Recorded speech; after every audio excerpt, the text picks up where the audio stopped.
So today I'm going to be talking about East of Eden by John Steinbeck. And I know what you're thinking. You're thinking, Andy, it's taken you this long to read this absolute classic? Yes it has, and there is a reason why. When I was in school, Of Mice and Men was on the syllabus, and we did it for a very, very long time.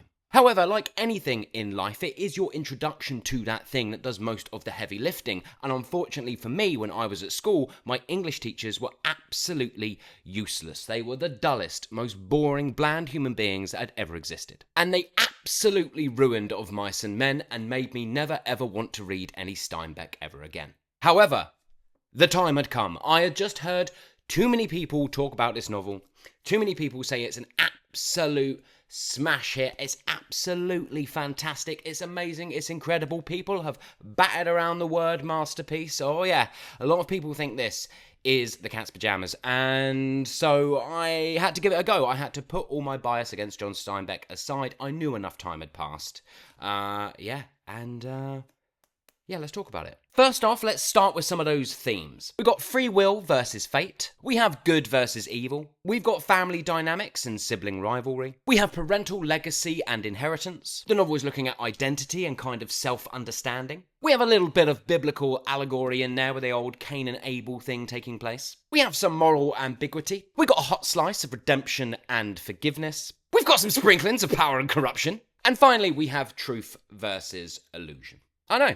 It's thematically rich. Plot time. The novel follows two families, the Hamiltons and the Trasks, and it follows them across generations in the Californian Salinas valleys. The Trasks kind of carry the weight of the sort of biblical conflict taking place in the novel, with kind of a father favouring a certain son and this kind of rivalry between the brothers. The Hamiltons, who are quite warm and humble and grounded, offer this very stark contrast to the Trasks. Samuel Hamilton, a immigrant from Ireland, is a very brilliant and fantastic and creative inventor.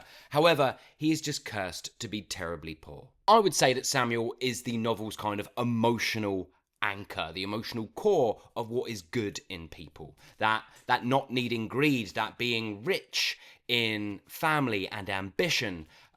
He's really balances that line throughout everything that's happening around him. He's bringing warmth, he's bringing wit, but he's also sort of bringing hope and wisdom to everything around him. Now, at the centre of this novel, and it does take a little bit until we even get to him, but the centre of this novel is based around a man called Adam Trask. A man who is sort of trying to outrun his past and kind of instill hope into his children. His relationship with his brother Charles at the start of the novel and into the middle of it, and then later on his own children, sort of reflects these sort of generational wounds that keep repeating themselves. The Hamiltons and the Trasks' lives do eventually sort of interweave with each other, not just sort of like narratively, but also kind of philosophically. And then everybody, and I think you know exactly what I'm going to say if you've read this novel, but then we are introduced and we do get a real good backstory into the character Kathy.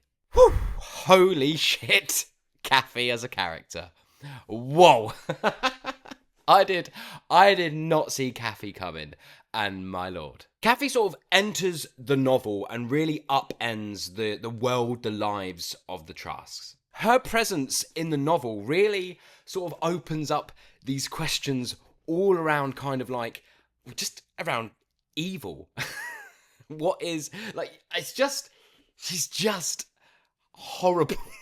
But, I mean, she is really horrible. Like, she is pure evil, but at the same time, she is so incredibly well written. She is so layered that even though she's evil, there is absolute justification for the way she sees the world, what she thinks about the world, and why she's doing what she's doing all the way through. So now I think it would be very easy to go, but she's just too evil. She's just too, she's very, very smart. My lord, is she smart. But yeah, I don't know.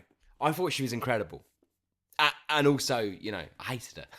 But that's why she's there. Wow, Kathy, I did not see Kathy coming. I don't know much about this novel going in. And whoa, she sort of, she hit me like a ton of bricks. The novel is absolutely epic. It's 600 pages long and the print is absolutely tiny. It's a beast of a book. And within that, the story is just spanning so much between like love and betrayal and death and hope and redemption. It's got so much going on. But it always seems to keep bringing itself back to this sort of core central idea that regardless of our origins, the choice between good and evil is always ours. It is not determined. There is no fate pushing us in that direction. As much as within this novel, things repeat themselves. History sort of repeats itself slightly, but in different ways. We're always led back to that idea of there is a choice. And these characters, they can make that choice. Future Editing Andy here, and I've just realised that there are quite a lot of characters in this novel that I have just skipped over or not talked about in my overview, and I was thinking that's okay, you can maybe sort of discover them for yourselves, but the more I edited, the more I realised, no, I want to talk about them a little bit, or give you a bit of an idea of them, because they are...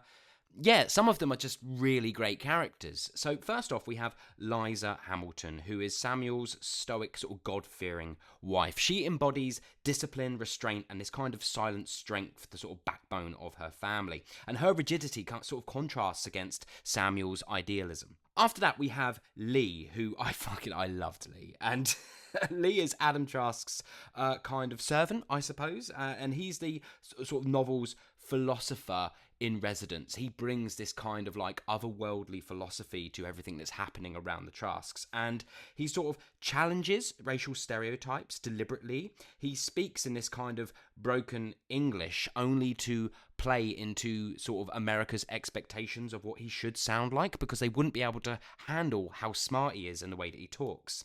And he's sort of, I think, he brings to life the kind of that choice of freedom and evil. I think arguably the most intelligent character in the book, without a doubt.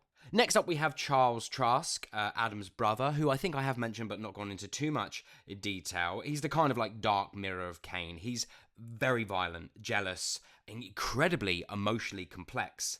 He sort of explores how love withheld becomes this kind of wounded masculinity that sort of festers and builds within him.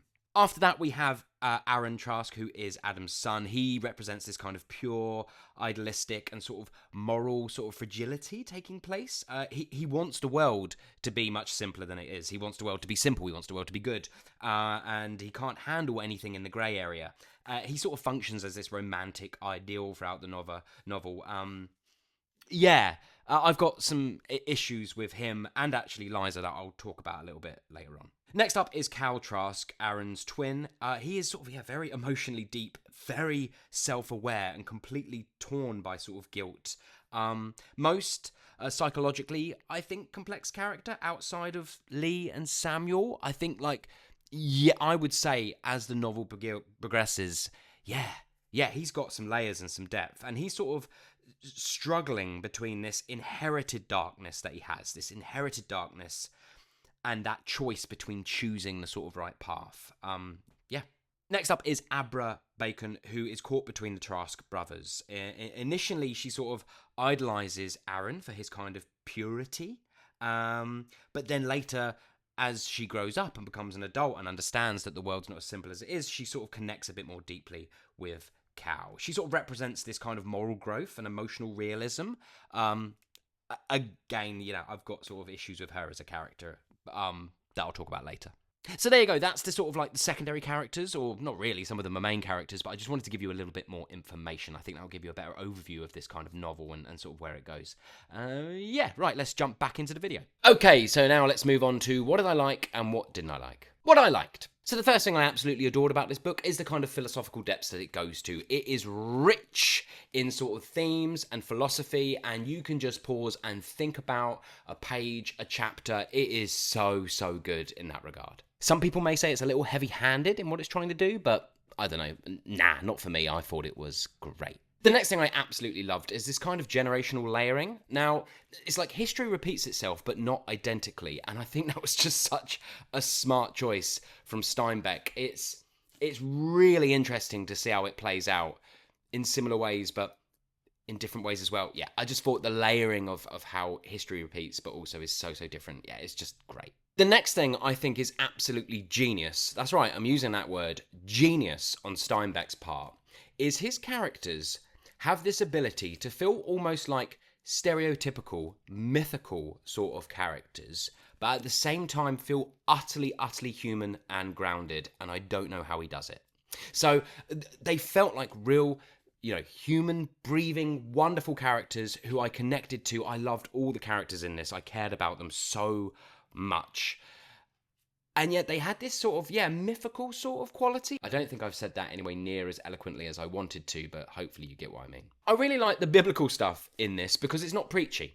It's not preachy and it's not shoving it down your throat. It kind of just has this sort of like framing. It's just sort of framing and working its way through the novel, and I thought it was just done really well. I think the narrative structure is really ambitious, especially for when this was written in the early 50s, I believe. I thought the narrative structure was incredibly ambitious, but at the same time, it rises and falls so much. You go on such a roller coaster journey with these characters and with what's taking place and these families, and I just loved the structuring to it, the way it built and dropped and built and dropped. Yeah, beautiful. And next up, I really loved Steinbeck's prose. Oh, I love Steinbeck's prose. It's kind of, I wouldn't say blunt, but it's got this kind of like, there's purpose to his prose, but at the same time, it has these sort of lyrical moments. It's just beautifully balanced. I think, is that what the word I'm looking for? As I said, if I was to say blunt, that doesn't really describe it. Simple doesn't really describe it either, but it's very purposeful, but at times it can wax a bit lyrical. And the final thing I absolutely adored about this novel is Kathy. I thought she was an absolutely incredible character. I was riveted every time she was on the page and we got to get inside her head and the way she thinks about the world and her dealings and her plans and her schemes. She was so mysterious and so frightening and evil and horrible, and yet you do get these sort of small, tiny glimmers of kind of humanity in her. I thought she was an incredible character. And actually, this is a thing I did like in it. I was really surprised for a novel that was written in 1942 for how violent and graphic this novel can get. Genuinely moments when, things that are being explained were really explained in detail. And I don't know, maybe this is me just being a bit naive, but I thought back in the 1950s that censorship was so much, there was just, things were censored a lot more. And in my head, some of the things that this novel talks about, I can't imagine getting published in 1952. I could be an idiot and there could be, but I don't know. In my head, I was a bit like, oh, I am surprised. But that's probably just my own ignorance. There's probably loads of novels that go way, way darker than this that were mass published in the 1950s. And I'm obviously not talking about like cult things and underground published things. There's obviously some horrendous books written, but I'm talking about things that were incredibly popular, being quite graphic. Anyway, I've digressed. What didn't I like? There are three things that I would kind of critique in this novel. The first thing is that Aaron feels a little bit underwritten. Aaron is the son of Adam. He feels a bit too kind of like he's being represented as this kind of like, he's just too good, like this kind of ideal rather than having any kind of depth to him. I don't know. And then he sort of turns a little bit. The last quarter of this novel is the weakest for me compared to everything that comes before it. And I found that, that Aaron just didn't have the weight of like either his brother or his dad or his dad's brother or Sam. Like there's a lot of other characters in this that just have this kind of weight to them. And Aaron just felt a bit too like, do you know what I mean? That makes sense, doesn't it? The next thing that I was a little bit disappointed in, and maybe it feels, there's a kind of realism to this, but the Hamiltons don't feature anywhere near as predominantly as I thought they were going to. And let me read what's on the back. So on the back it says, what is it? Often brutal novel follows the intertwined destinies of two families, the Trasks and the Hamiltons. However, the weighting between these two families is insane. I would say 85% of this book is the Trasks and 15% is the Hamiltons. And for me, I thought I was going in, and I love the Hamiltons. Like, I really love the Hamiltons. I thought they were amazing. And for me, I was very disappointed that the sort of subplots that were taking place with the Hamiltons were not fleshed out enough. There's this kind of, it's grand, it's epic, and I'm like, whoa, this is going to be such a huge journey that I'm going on.